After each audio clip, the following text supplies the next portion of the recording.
I'm Erin, and I'm excited to be at Codeland this year.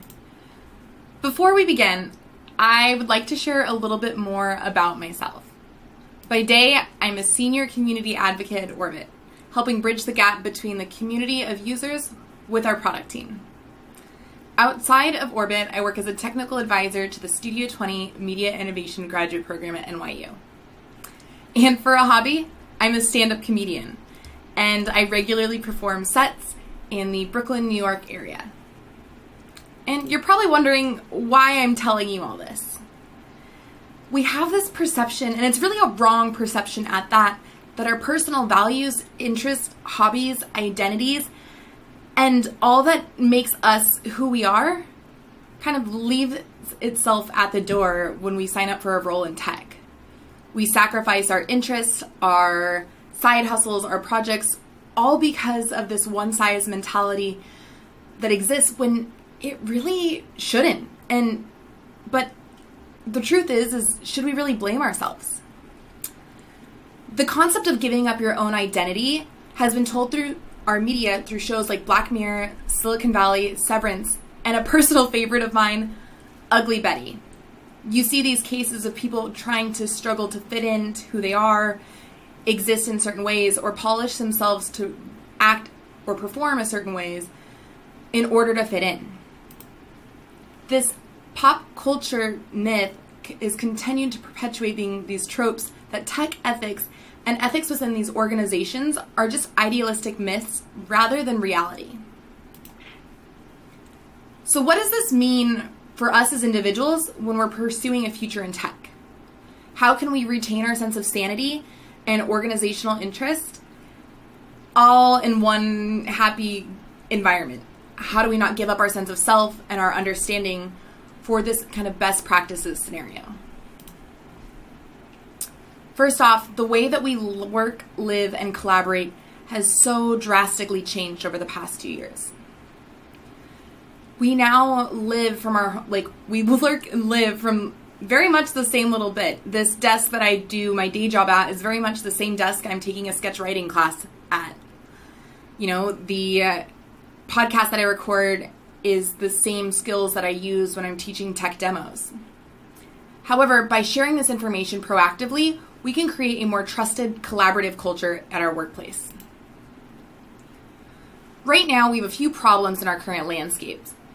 We have a reliance on the tools that we use. We try to automate our processes and better understand what we're doing and save us time, but we're not focused so much on people. Because we've been locked down and separated from so many other peoples, we have a huge desire to connect with one another, but we've never stopped to understand why or what our intentions are with connection. We have a lack of transparency. Is that person reaching out to me because they actually want to know me, or are they trying to sell me something? Are we creating a community, or are we creating a culture of hype and, missing out? And we've been taught to stick to the status quo. We've been taught that in order to receive success in an industry, that you have to act, perform, or look a certain way. Moving forward, we need to truly embrace the power of an individual. And that starts with us. If you're taking your first career moves into technology, or you're really pursuing that next step in your career, this means that we need to really be ourselves and embrace ourselves, especially so those around us can feel comfortable being themselves as well. Every community that you exist within, whether it's your neighborhood, whether it's your comedy club, or your writing group, these are all communities made up of individuals. Meta, right? And these communities, they exist all around us, whether we want to call it a formal quote-unquote community or not. In order for individuals to truly thrive within these spaces, we need to work on how communities can protect the individual. How can we make people feel comfortable the way that they are? How can we invite someone along the journey with us? How can we hold the communities that we're in accountable for a better future?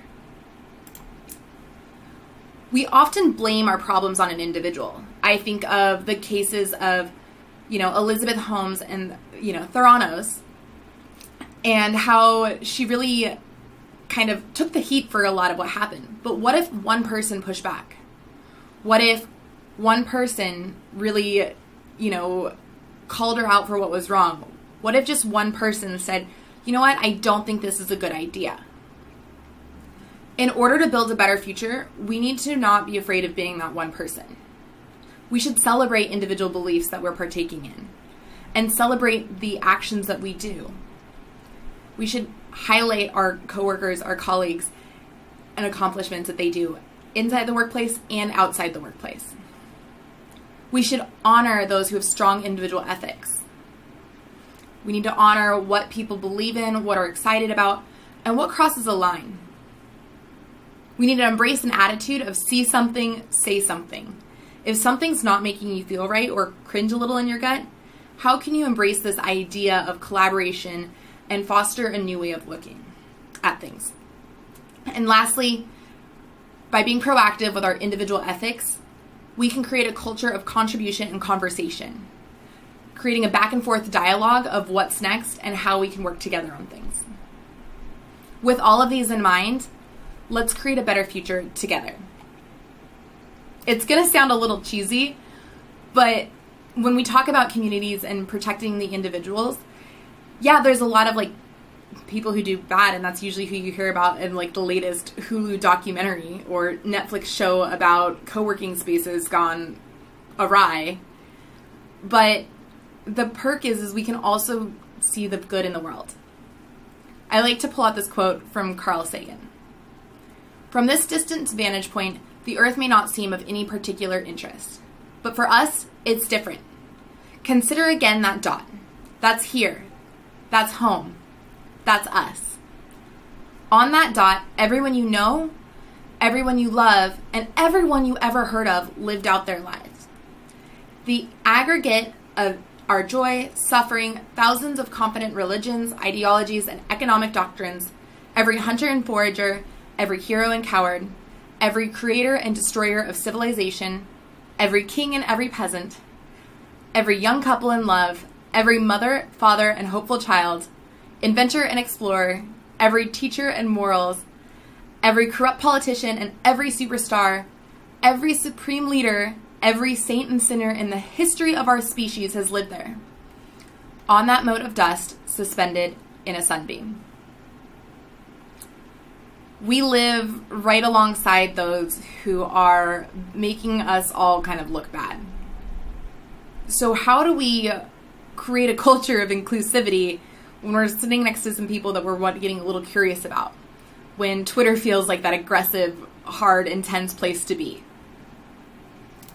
What if we took all a little bit more time to share where we're coming from? This is a theory that was really pushed forward by the Studio 20 and program at NYU ran by Jay Rosen.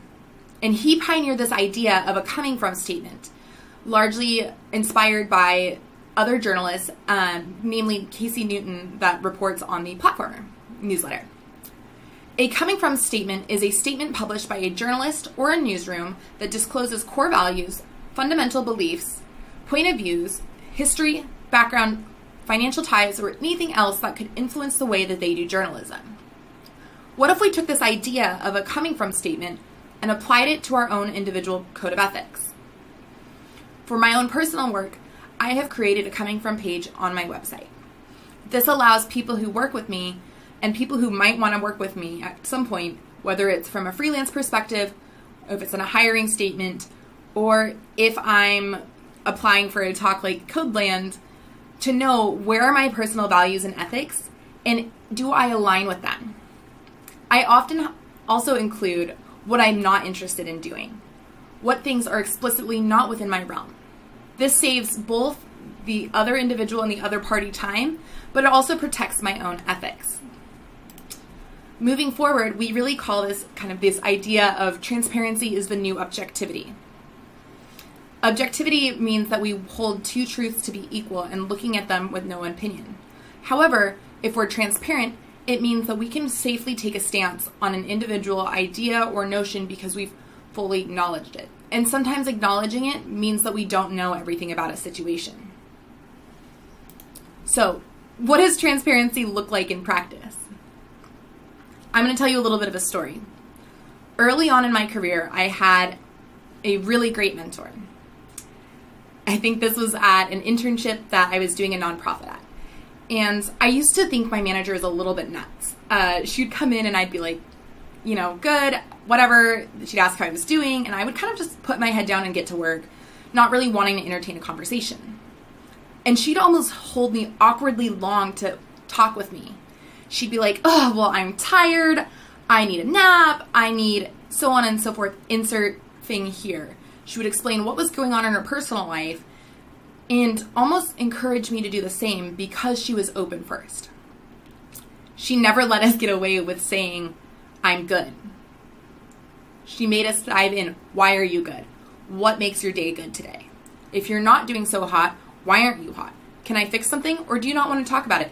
Do you need space today? That simple act of being more transparent created a better workplace for us all and allowed us to build more trust with one another. We were able to later come on with issues, help communicate in a more transparent, open manner, and even share what we were working on and what we were excited about in and out of our day jobs. This starts with a simple practice. Be proactive in what you share with your colleagues, your potential career path, and even what you publish online. Even if it simply is just adding a page to your site. What do you stand for? What are you excited about? What are you interested in? What hobbies do you pursue?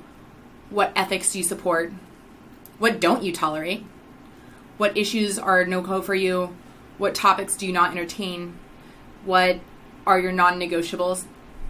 How do you communicate? What do different emojis mean to you? What words do you try to avoid? What pronouns do you use? What are your pet peeves? Are you someone who really gets their gears grinded when someone, slacks after 10 p.m., or are you someone who can let that go? And lastly, what makes you feel valued? How can someone let you know that you're doing a really good job? How can someone communicate that to you? Sharing where you're coming from and how you work best and what others can do to support you allows others to understand, am I creating an environment that not only supports you as an individual, but supports a community as a whole?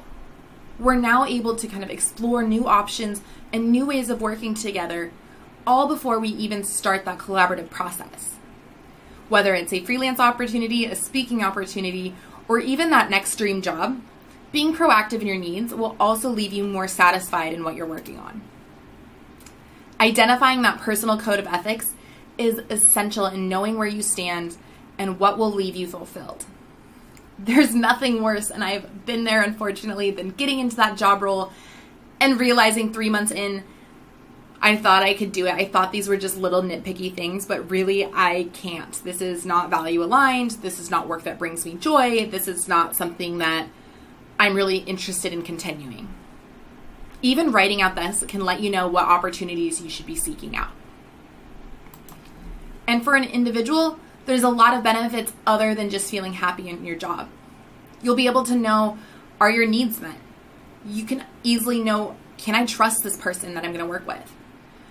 You can bring awareness of tough issues. For me, I am neurodiverse, and I was very proactive when I was hired at Orbit about my neurodiversity.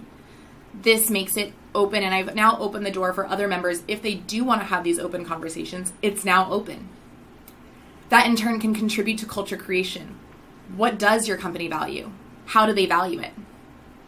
And how do you pave the way for the next person? How do you pave the way for someone new? Furthermore, if you have the ability, and I know this is an intersectional privilege that not everybody can be open and transparent, to be open and transparent, it helps those around you. Whether you're a female in tech or other marginalized individual pursuing a career in what seems to be a very white male dominated world, being transparent about your needs and what you feel valued can help everyone. And there's organizational benefits as well. If you are managing people, this helps foster trust and empathy. Creates real connection. How are you showing you're really interested in what you're working on? It allows you to value people for who they are and celebrate the individual. It can create further alignment and clarity on the projects you're working on. And lastly, it lets everybody have no surprises. You know where we're all standing and what we're all working on. To sum things up, Building a better future in tech allows everyone to share where they're coming from. You can create spaces where the individual is celebrated. This allows you to seek conversation and collaboration in the future. And lastly, you'll be able to embrace the different nuance and understanding of the situation, taking a perspective that we know everybody has different needs, different perspectives, and different life experiences that contribute to how they perceive a situation. What happens in the tech world can feel so out of our control, but what's not out of control is how we arrive to the situation and how we demonstrate our values. I'm really excited to kind of nerd out together on this. I will be posting in the Code Newbie forum on this. If you have any more questions about any of these resources, I've linked a bunch on the QR code here, and you can find me on all the platforms at Erin Mikail. Looking forward to chat more.